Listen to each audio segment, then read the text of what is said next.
But 6 నెలల సంది మనం చూస్తున్నాం సార్. 2026 టార్గెట్గా వర్క్ చేస్తూ ఈ ఆపరేషన్ కగార్ను లక్ష్యంగా ముందుకు పోతున్న కేంద్ర ప్రభుత్వం మావోయిస్టులు లేకుండా చేస్తాం, వాళ్ళని నరికేస్తాం, చంపేస్తాం, వాళ్ళ ఆనవాళ్ళు లేకుండా చేస్తాం అనేదాన్ని ప్రజాస్వామ్యంగా చూస్తారా, లేదంటే అసలు వాళ్ళ బలం చూపించుకోవడానికి చేస్తున్నారా ఏందన్నట్టు? ఇది ప్రజాస్వామ్యమైన సంభాషణ కాదు.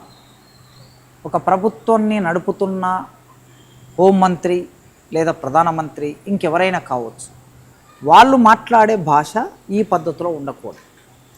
ఎందుకంటే మావోయిస్టుల గురించి ఇప్పటి వరకు దేశంలో అనేక మంది ప్రధానమంత్రులు, ముఖ్యమంత్రులు వాళ్ళు మాట్లాడిన సందర్భాలు ఉన్నాయి మనకి. ఎవరైనా సరే ఇప్పటి వరకు మావోయిస్టులు వాళ్ళు మంచి కోసమే పనిచేస్తున్నారు, ప్రజల కోసం పనిచేస్తున్నారు, సామాజిక ఆర్థిక సమస్యగా వాళ్ళు పనిచేస్తున్నటువంటి ఆ సిద్ధాంతాన్ని మనం చూస్తాము. కానీ వాళ్ళ మార్గం ఏదైతే ఉన్నదో ఆ మార్గం హింసాయుతమైన మార్గం, ఆ మార్గం సరైనది కాదు అని మాట్లాడారు ఇప్పటి వరకు ఈ దేశాన్ని పరిపాలించిన వాళ్ళు లేదా రాష్ట్రాన్ని పరిపాలించిన వాళ్ళు, ముఖ్యమంత్రులు. కానీ ఇవాళ కొత్త రకమైన భాషను ముందుకు తీసుకొచ్చారు.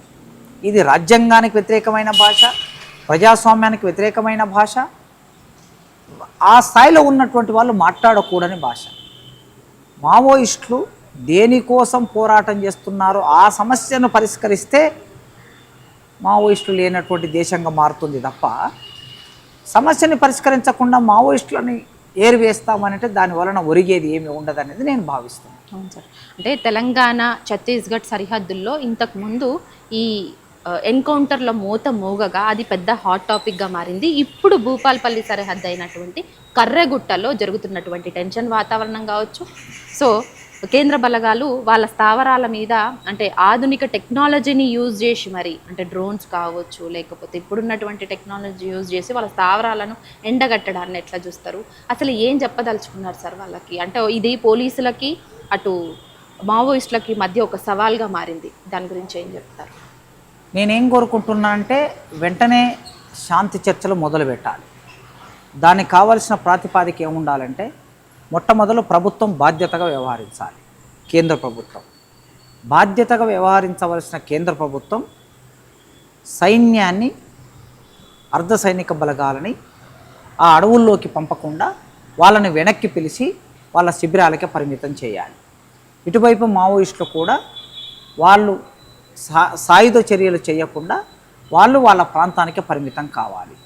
ఎవరిని ఇటు మావోయిస్టులు కానీ ఇటు ప్రభుత్వం కానీ ఎవరిని చంపే ఒకానొక పరిస్థితి ఉండకూడదు. అట్లాంటి ఒక వాతావరణాన్ని రెండు వైపుల నుంచి రావాలి.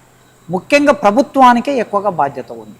మావోయిస్టులు ఆల్రెడీ మేము చర్చలకు సిద్ధమని ప్రకటించారు. నిన్న కేంద్ర కమిటీ సంబంధించిన నాయకుడు అభయ్ కూడా ప్రెస్ నోట్ ఇచ్చాడు. కానీ ప్రభుత్వం వైపు నుంచి చర్చలకు సంబంధించిన ఏ రకమైన సానుకూల వాతావరణం రావటం లేదు. రాకపోగా కర్రెగుట్ట మీదకి వెళ్ళి అక్కడ రకరకాల తవ్వకాలు జరిపి ఏదో గుహలు ఉన్నాయని, బంకర్లు ఉన్నాయని మీడియాలో ప్రచారం చేస్తూ ఉన్నారు. కనుక అడవుల్లోకి వెళ్ళి వాళ్ళని అన్వేషించి వాళ్ళని పట్టుకొని ఎన్కౌంటర్ చేసి చంపాలనే ప్రయత్నమే కేంద్ర ప్రభుత్వం వైపు నుంచి జరుగుతుంది తప్ప చర్చలు చేద్దామనే ఆలోచన ఏమాత్రం ప్రభుత్వం వైపు నుంచి లేదు. కనుక వెంటనే ప్రభుత్వం ఇది పౌర సమాజం యొక్క డిమాండ్గా, ప్రజల డిమాండ్గా ఆలోచించి చర్చలకు ముందుకు రావాలని నేను కూడా కోరుకుంటున్నాను. అదే సార్, ఇంతకు ముందు జరిగినటువంటి శాంతి చర్చల ద్వారా సామరస్యమైనటువంటి వాతావరణం లేకపోవడం కారణంగానే ఇప్పుడున్నటువంటి కేంద్ర ప్రభుత్వం సో ఆ దిశగా అడుగులు వేస్తుంది అనుకోవచ్చా? ఆపరేషన్ కగార్ లక్ష్యం 2004లో చర్చలు జరిగాయి. తెలంగాణ రాష్ట్ర, ఉమ్మడి ఆంధ్రప్రదేశ్ రాష్ట్రంలో చర్చలు జరిగాయి. ఆ చర్చల సందర్భంలో ప్రభుత్వం ఒక అడుగు ముందుకేసి శాంతి చర్చలకు మావోయిస్టులు, ఆనాడు పీపుల్స్ వార్ పార్టీ రావాలని ప్రభుత్వం కోరింది. ప్రభుత్వం కోరగానే అంతకన్నా ముందు పౌర స్పందన వేదిక ఆధ్వర్యంలో ప్రజాస్వామిక వాదులందరూ కూడా ప్రభుత్వానికి అప్పీల్ చేశారు. ఎన్నికల సమయంలో కాంగ్రెస్ పార్టీ మేము అధికారంలోకి వస్తే చర్చలు చేస్తాం పీపుల్స్ వార్ పార్టీతో, నక్సలైట్లతో అని ప్రకటించింది. ఆ ప్రకటన నేపథ్యంలో మీరు చేసిన ప్రకటనని అమలు చేయండి అని పౌర సమాజం, మేధావులు ఒత్తిడి పెట్టారు ప్రభుత్వం మీద. ఒత్తిడి పెట్టడం మూలంగా ఆ ఒత్తిడిలో భాగంగా ప్రభుత్వం చర్చలకు సిద్ధపడింది. అటువైపు నుంచి పీపుల్స్ వార్ పార్టీ నాయకులు కూడా చర్చలకు వచ్చారు, జనశక్తి పార్టీ నాయకులు కూడా చర్చలకు వచ్చారు. సో ఈ మొత్తం నేపథ్యం చూస్తే ఈ నేపథ్యంలో రెండు వర్గాలు ఆమోదించుకొని కాల్పుల విరమణ ప్రకటించి ఇటు ప్రభుత్వం ప్రకటించింది, అటు పీపుల్స్ వార్ పార్టీ ప్రకటించింది. ప్రకటించిన తర్వాత చర్చలకు వచ్చి ప్రతినిధుల బృందం కూర్చొని మీరేం కోరుకుంటున్నారు అని అడిగారు ఆనాటి నక్సలైట్లని. ప్రభుత్వం అడిగితే చాలా స్పష్టంగా చెప్పారు, మాకంటూ ప్రత్యేకమైన ఎజెండా ఏమీ లేదు, ప్రజల ఎజెండానే మా ఎజెండా, ప్రజల సమస్యల పరిష్కారమే మా ఎజెండా. భూమి సమస్య, ప్రజలకి భూమి పంచాలి. నిరుద్యోగ సమస్య, నిరుద్యోగులకు ఉద్యోగాలు రావాలి. మూసివేయబడిన పరిశ్రమల్ని మళ్ళీ ఓపెన్ చేయాలి. ప్రభుత్వ రంగ సంస్థల్ని కాపాడాలి. దళితుల మీద జరిగే దాడుల్ని ఆపేయాలి.